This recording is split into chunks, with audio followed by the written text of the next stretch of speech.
The betrothal candle had been lit. Jasper saw it from across the hall, a single flame set in a holder of black iron at the center of the ritual dais, and she understood at once what it meant. The rite had begun. Maren stood at the edge of the dais in a dress the color of deep water, her chin lifted at the precise angle their mother had spent years teaching her to hold. Counselor Becht stood at the far end of the circle in his council robes, one hand already raised in the formal open-palmed gesture that invited the Alpha King's approach. And Aldrich Vorn stood at the head of the dais, his back straight, his expression entirely closed, the way a door is closed when someone has decided nothing will come through it tonight. Jasper had been moving toward that arch, toward the door, toward the cold air beyond the hall, where no one would require anything of her, and no one would see her face, when the candle's light fell across her sister's hands joined with his. She had almost reached it. She did not reach it. She would think, much later, that the moment had no sound, that the hall and its ceremony and the counselor's raised hand had simply stopped, the way a clock stops when the mechanism catches on something it cannot pass.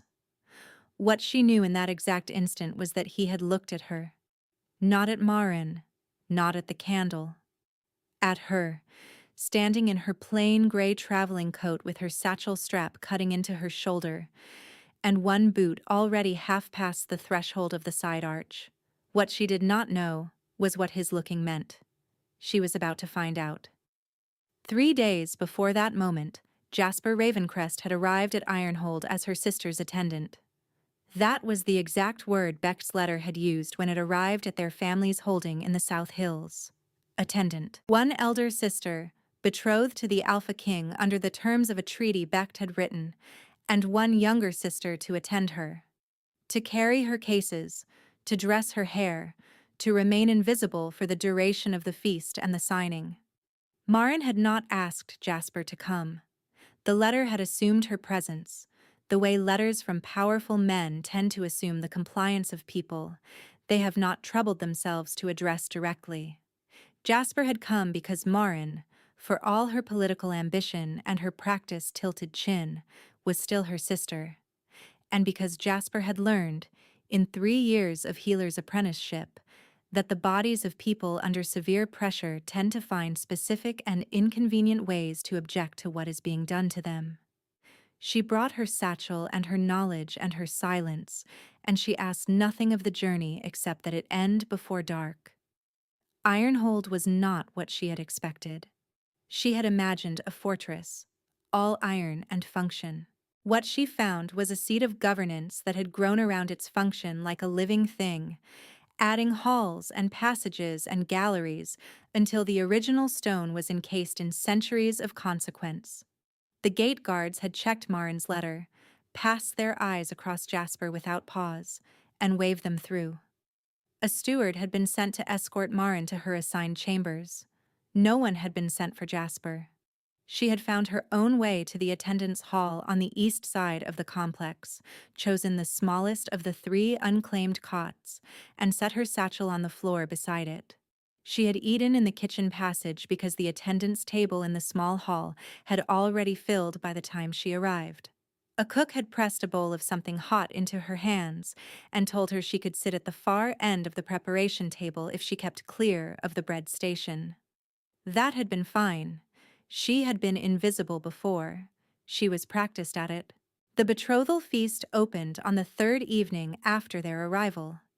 The court of the Ironhold pack assembled by rank into the great hall, and Jasper took a place near the back of the gallery section where attendants and minor household staff were permitted to stand. Maren had been seated at the high table, between a council aide on one side and an empty chair on the other. The empty chair was Aldrich's. Becht materialized at Jasper's elbow before she had been standing for 2 minutes. He was a compact man with very pale eyes and the particular energy of someone who has organized every room he has ever stood in, whether or not anyone asked him to. He looked at her with the brief, measuring attention a man gives a piece of furniture he is deciding does not belong in this particular room. "You are the Ravencrest attendant," he said. Not a question. A treaty shadow. Present, irrelevant, invisible. You understand the terms of your presence here. It was not a question either. Jasper met his pale eyes and said that she understood. Becht nodded once, satisfied with the confirmation, and moved away through the crowd. She watched him go. She had treated enough people with that particular energy to know what motivated the speech. He had not come to inform her of anything she did not know. He had come to make certain she had heard herself named, in specific words, from an authoritative mouth. Treaty shadow. The phrase sat in the air after him like a mark left by a blunt instrument. Around her, the assembled court shifted in a way that had nothing to do with ordinary movement.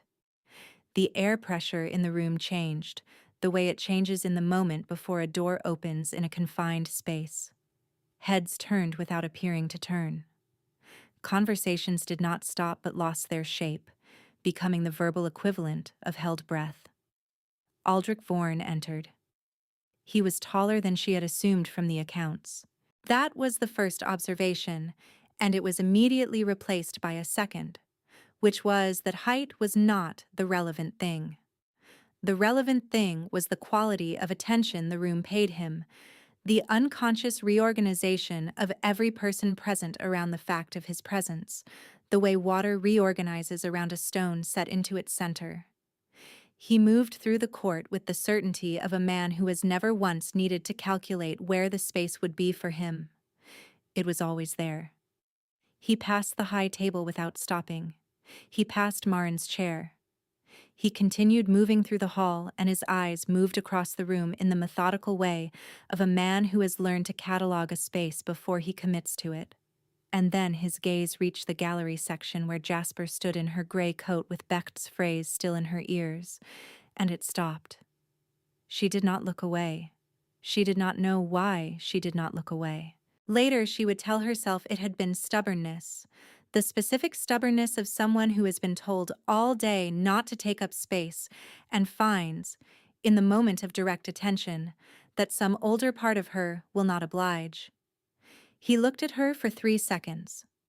Then he turned, and without a word to anyone, without a glance at the high table, without an explanation for the court or the council or the woman sitting in the chair beside his empty one, he walked back through the tall iron-hinged doors and was gone. The feast resumed, because courts do not know how to stop when their function is celebration, and the political calendar demands it. Marin's chin had not moved from its angle. The council aide beside her had leaned over and said something, and she had smiled the way she smiled when she was deciding not to be affected by something that had affected her deeply. Jasper watched this from the gallery and felt the specific weight of being the only Ravencrest in the room that no one was looking at. That was the first evening. The morning after the feast, Jasper had reason to access the Healer's Passage on the north side of the complex. One of the council aides had come to the attendance hall the previous night with a fever that his pride was not going to allow him to report officially, and she had promised to bring him a preparation of willow bark and clove water if he could tell her where the medicinal stores were kept. He had told her the passage was the one with the carved symbol, third corridor from the east stair. He had not told her it was also guarded. The guard at the passage entrance was a large man with the specific irritability of someone newly assigned to a post he considers beneath him. He looked at Jasper, at her satchel, at her plain gray coat, and planted himself more firmly across the passage entrance. "Healer's access requires a council chit," he said. "You don't carry one." She explained that she was a trained apprentice, that the stores she needed were minor, that she would be in and out in less than 5 minutes. He told her she could obtain a council chit from the administrative office, which opened after the morning muster. She explained that the muster was 3 hours away, and the preparation was needed before then. He told her those were the rules. She was working out the angles of this when a voice spoke from behind her. "Let her through." It was not a loud voice. It carried, the way some voices carry, not through volume but through the absolute expectation that they will be heard. The guard straightened so quickly it was almost audible. Jasper turned. Aldrich stood in the corridor, alone, his coat still on from what appeared to be an early morning review of the outer grounds. He was looking at the guard with the expression of a man who does not intend to repeat himself. The guard stepped aside. Jasper looked at Aldrich for a moment. He did not look back at her. His attention had already returned to some point past her shoulder, in the direction of the outer complex. She wanted to ask why he had bothered, and she did not ask, because the corridor was not a place for that question, and he had already communicated very clearly that the exchange was finished. She said, "Thank you," to a man who was no longer looking at her, and went through the passage to find the willow bark. She told herself the intervention had been administrative, a small correction of a guard who had overread his authority. He would have done the same for anyone. She almost believed this. Sable had been waiting at the entrance to the healer's passage when Jasper came back out with her preparation. The wolf was the size of a small pony, her coat the color of winter slate, and she moved on 3 legs with a fluid economy that made the absence of the fourth invisible until you looked for it. She had attached herself to Jasper on the first morning of their arrival, materializing from somewhere in the complex's lower passages and pressing her large head against Jasper's knee as if this had always been the arrangement. Jasper had asked the steward about her. The steward had looked slightly uncomfortable and said the wolf was simply a member of the pack who came and went as she chose. Nobody claimed her, and she did not appear to belong to anyone. Jasper had looked at Sable. Sable had looked back with the quiet certainty of an animal who knows exactly who she belongs to, even if the relevant human has not finished deciding. She was there, this second day, sitting at Jasper's feet while Jasper delivered the willowbark preparation to the grateful council aide, and she was there 3 hours later when Becht came to the attendance hall with his demand. He did not call it a demand. He framed it as a request, the way powerful men frame demands when they want to preserve the option of deniability later. He had brought a document, a healing record from the store's passage, relating to the preparation of several compounds that had been distributed to members of the council household in the past month. The record showed the compounds clearly. What Becht wanted, he said, was for the record to show something different, a different quantity, a different receiving party. It was a small change, a question of administrative clarity. Jasper looked at the document for a long time. Then she looked at Becht. Then she said that the record was accurate as written and she would not change it. Becht's expression did not shift. He said that she was an attendant without standing in this complex, that she had come as a treaty shadow and had no authority over council documentation, and that her cooperation was a matter of courtesy rather than choice. Jasper said that it was still accurate as written. He studied her with his pale eyes for a moment that stretched to the point where a less practiced woman would have looked away. She did not look away. "You are making this more complicated than it needs to be," he said, and his voice had the particular texture of a man who is storing the refusal for later use. "Yes," she said. 3 of the council aides had been present in the hall during this exchange. She had registered their presence when it was happening, had understood that she was refusing in front of witnesses, and had refused anyway. This was not bravery. It was the thing her apprentice master had told her in her first month of training, which was that a healing record is a sacred object precisely because it does not change to suit the needs of whoever holds it. The record tells what happened. When you change it, you change what happened, and then the body that depended on what happened has nowhere to go for the truth. She had held that belief through 3 years of apprenticeship, and she was not going to put it down because a man with pale eyes and council robes found it inconvenient. What she had not known, standing in the attendance hall with Sable warm at her knee and Becht's stored refusal cooling in the air between them, was that a 4th person had been present at the corridor entrance during the final exchange. She had not known he was there because he had not entered the room, had stood in the passage beyond the open door with his hand resting quiet on the wall, and his face arranged in an expression that Wren, who was standing 2 paces behind him, would later describe as the one that meant something had settled into place.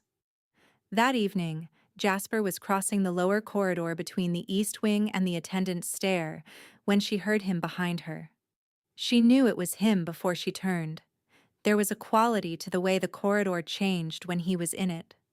Not a sound, not a smell, but something closer to the way a room feels when a fire has been lit in it and the air is just beginning to warm. She stopped walking. She did not turn immediately. "You refused him?" Aldrich said. She turned then. He was a few paces behind her, and he was looking at her the way he had looked at her in the gallery during the feast, with the same stillness, except that this time there was nothing in the look that she could classify as neutral. "The record was accurate," she said. "He will not leave it there." "I know." A silence settled between them. Not an uncomfortable silence. The uncomfortable kind fills itself with the sounds of people trying to end it. This one simply sat, the way a held breath sits, waiting for something to determine whether it was necessary. He said, "You have been here 3 days as nobody, and you have not altered once." She did not know what to do with that sentence. It was not a compliment, the way he said it, but it was not anything else either.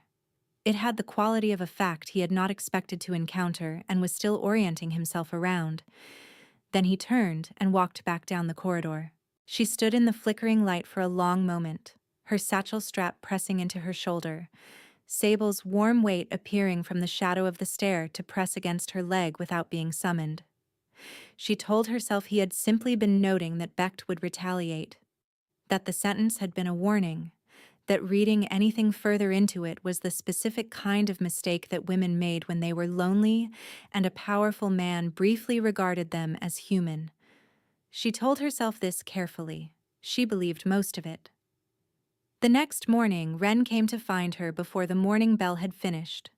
Aldrich's beta was a lean man with a watchful quality, and the particular posture of someone who carries information carefully, the way you carry something fragile, aware of its weight at every step.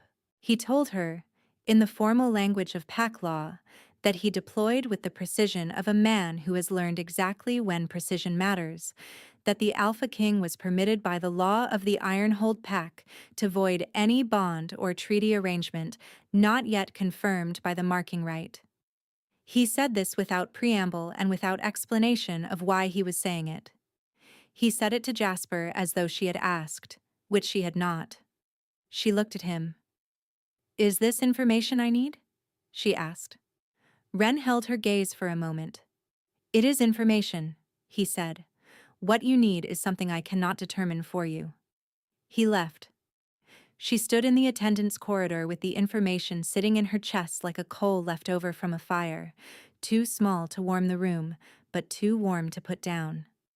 She was still there when the steward came to summon all household attendants and lower staff to the gallery of the Great Hall for the formal announcement of the betrothal rites timing. The betrothal rite, Becht announced from the center of the ritual dais, would take place that evening, not at the planned date 3 days hence. Tonight. Effective immediately, the treaty terms were being confirmed on an accelerated schedule, as was permitted when both parties were present and the council had quorum to witness. He looked once toward the gallery section. His pale eyes found Jasper without difficulty.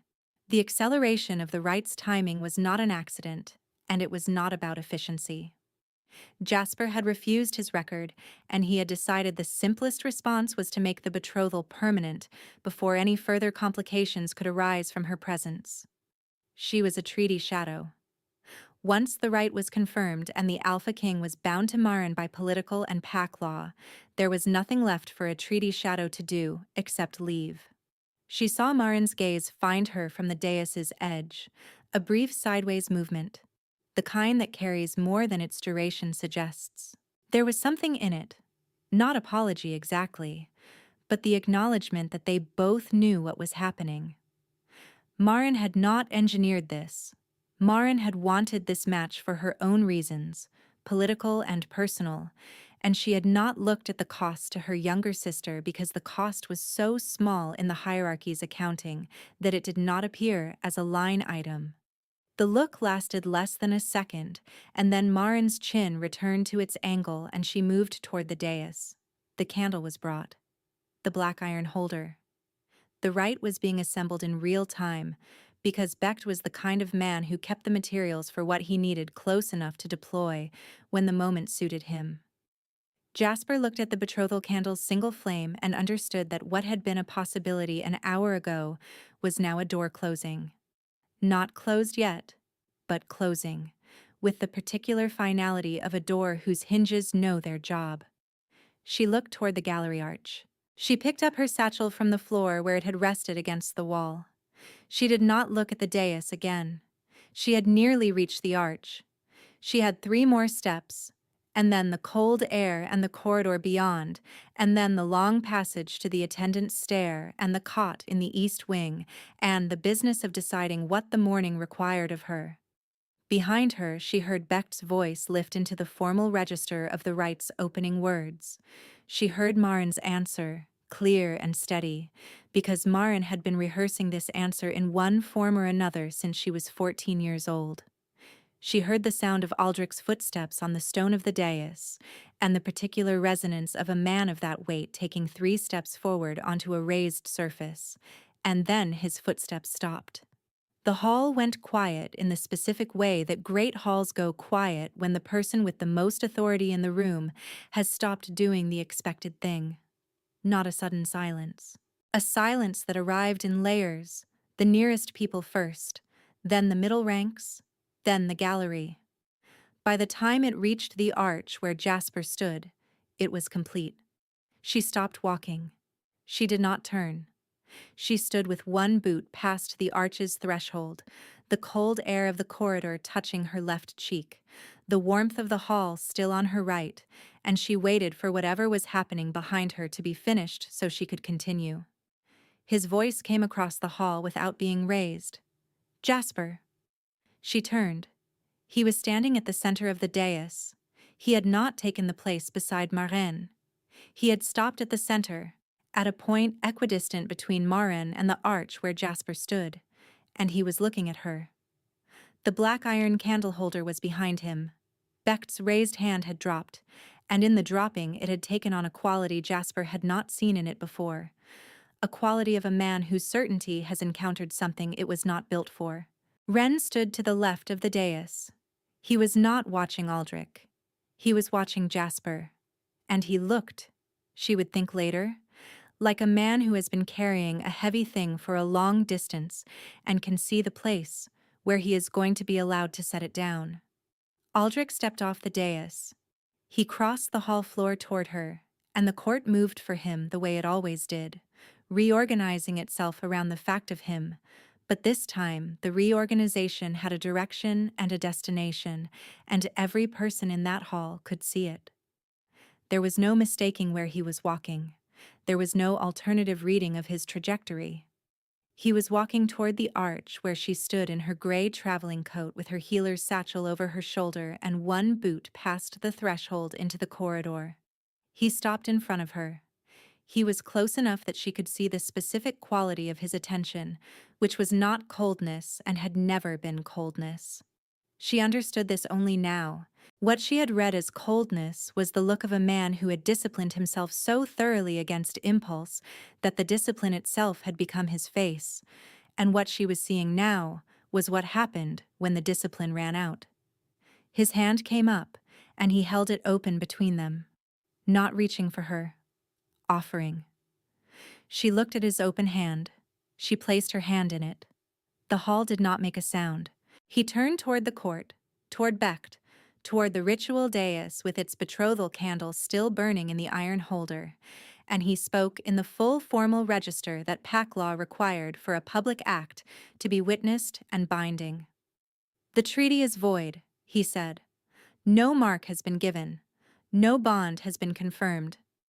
By the right of the Alpha King, by the law of Ironhold and its council, I dissolve the arrangement recorded in Becht's document, and I record in its place this. She stands beside me by her own choosing and mine. Becht's voice came from across the hall, controlled and cutting. The council will not recognize this. The treaty was duly executed. The Ravencrest Compact binds both parties, and the Alpha King cannot simply discard it on the grounds of a personal preference for an unmarked attendant with no standing in this court. She is a treaty shadow. She was named so before this assembly 3 days past. Aldrich did not raise his voice. You named her so, he said. In this hall. I remember the naming. Becht's certainty held for exactly 1 more second. Then something in his pale eyes registered what was coming, and the certainty left. The healing records you asked her to alter exist in 3 copies, Aldrich said. The original, the copy the archivist holds, and the copy my beta brought to my private study yesterday morning. The compounds you rerouted went to the Callow faction's holding in the East Quarter. Their representative has been in Ironhold for 6 days. You have been trading council intelligence for their political backing, and you have been doing it with a healer's records because you believed the person holding them was too insignificant to refuse you. She refused you, Aldrich said, in front of witnesses. The hall took this in. Becht said nothing. There was nothing, from where he stood in the growing vacancy of the court's regard, that could be said. The 3 council aides who had been in the attendance hall during the refusal were already looking at one another with the expression of people who are recalibrating their positions very rapidly. Wren stepped forward from the left of the dais. He spoke the formal words of council law that named Becht's seat vacant pending review, and then he spoke them again, so that every person in the gallery had heard them clearly, and then he moved back to his place. Marin had not moved from the edge of the dais. She stood with her chin at its careful angle, and she looked at Jasper across the length of the hall, and there was something in the look that was not diminishment and was not defeat. Something older and more complicated. She inclined her head once, in the particular way that people incline their heads when they are acknowledging that a scale has tipped and the weight is real. Then she turned and walked, with the full composure of a woman who has decided how she is going to leave a room, through the main doors and out of the hall.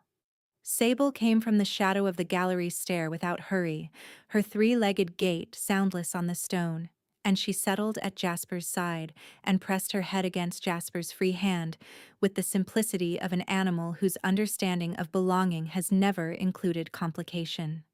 The court looked at Jasper, at Aldrich's hand holding hers, at the wolf beside her. The court bowed. Not all at once, in the sequence that pack law prescribed for a formal recognition, rank by rank, from the highest council members to the gallery. The motion moved across the hall like something falling in sequence, beginning with the nearest senior aide and ending, finally, with the last row of the gallery staff. Aldrich leaned close enough that his next words reached her alone. You said the record was accurate as written. It was, she said. That is why I could not, he said, and he stopped and started again. That is why I walked out of this hall 3 days ago. I registered you, and I did not trust what it meant. And I needed the 3 days to arrive at the truth. She looked up at him. His face was as open as she had never seen it, which was not very open by the standard of most men, but was, for him, an act of significant and unguarded exposure. You walked out of the hall the evening I arrived, she said. Yes. And that was recognition. It was recognition I was not prepared for. The flame in the betrothal candle's iron holder had long since gone out. The thread of smoke from it had dissipated into the high air of the hall, gone without ceremony, the way political arrangements dissolve when the people who built them lose their footing. The court was still bowed. She understood, in the holding of that posture, what she was being offered. Not the ceremony Becht had constructed, not the treaty compact with its named terms and its implied invisibility for all parties who were not Marin. Something with no paperwork behind it and no compact clause. Something that had, apparently, been arriving by its own route since the evening she stood in her gray coat in the gallery and did not look away. She thought about the cot in the attendant's east wing. She thought about the cook who had pressed the hot bowl into her hands and told her to keep clear of the bread station. She thought about Becht's phrase, delivered like a boundary marker driven into ground, and she thought about standing in the corridor afterward and not once considering whether he had been right about her. He was wrong, she had thought then. He had simply not encountered anyone willing to say so. She had said so in the attendance hall with 3 witnesses present. She said so now, without words, by remaining where she was standing, her hand in his, her healer's satchel on her shoulder, her wolf at her knee. His fingers closed carefully around hers. Some things arrive, she thought, not when you are ready for them, but when they have no longer any alternative to arriving. The days that followed were a reorganization. The council aide whose fever she had treated came to her chamber, not the attendant's east wing, but the chamber she had been given at the inner complex's upper passage, and asked if she would accept a formal position as the PAC's senior healer. She said she would need to review the existing records first. He said they were accurate. She said good. Wren came to update her on Becht's situation, which was progressing through the formal review with the methodical pace that PAC law applied to corruption cases. Thorough, deliberate, and ultimately without mercy in the structural sense, though not in the personal one. Becht would lose his council seat. He would not lose his freedom.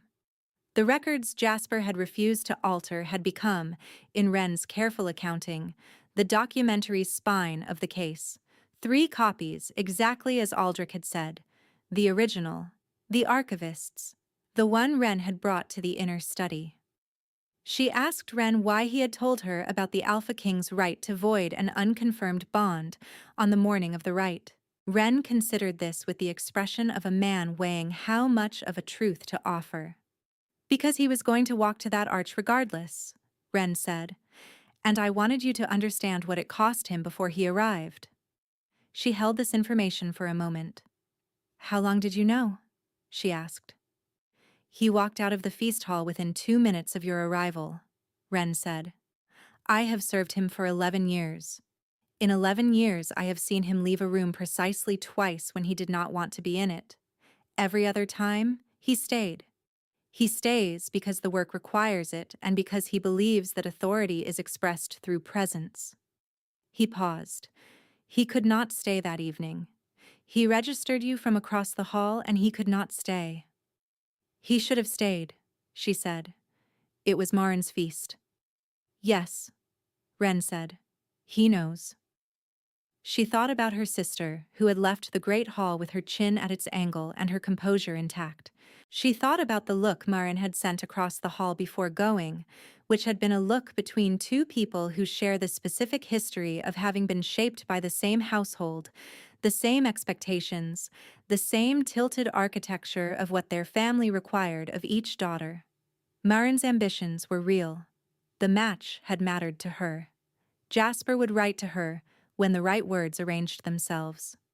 A month after the formal review began, the Great Hall was prepared for a different kind of ceremony. This one had been organized by the PAC's ceremonial elder, not Becht, who no longer held a seat from which to organize anything. The elder was a small woman with a very precise sense of what ritual required, and what this one required, she had told Jasper in their first meeting, was simply that the court be assembled and the Alpha King's choice confirmed in front of every witness who had been present for the naming. Every witness who had been present when Jasper was named a treaty shadow. The elder had said this without emphasis, the way you say a thing when you believe the emphasis is already present in the facts. The hall was the same hall. The torches in their iron cradles on the walls. The rows of PAC members in formal dress, arranged by rank. The gallery above them open. The same stone floor under the same weight of everything the room had witnessed. Jasper stood at the threshold of the main doors, not the side arch.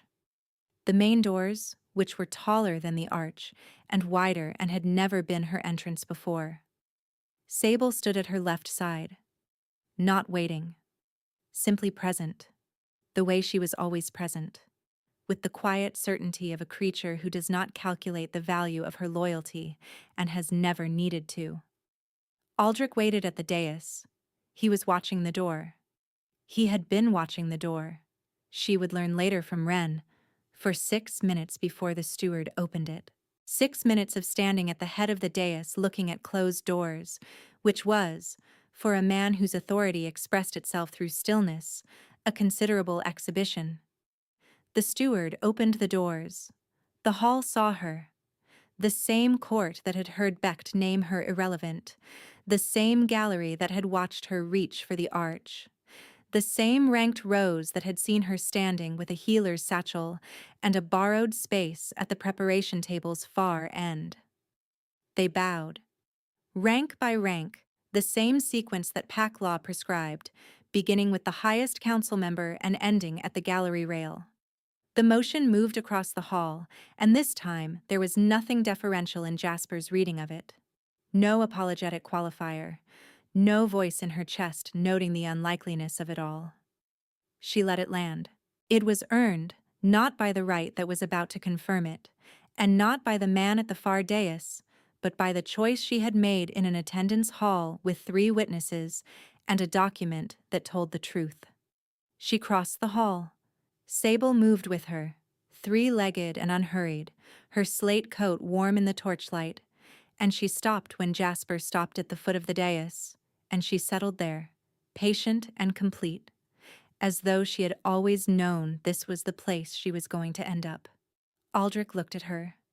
The mask was not in his expression, had not been fully in it since the evening he crossed the hall floor toward the arch. It was not a soft face. It was simply an honest one, and an honest face on him was a thing of considerable weight. He held out his hand. She put hers in it. The elder spoke the confirmation words, which were old words and few in number, because the most binding things tend to require the least volume. The court witnessed. Wren witnessed.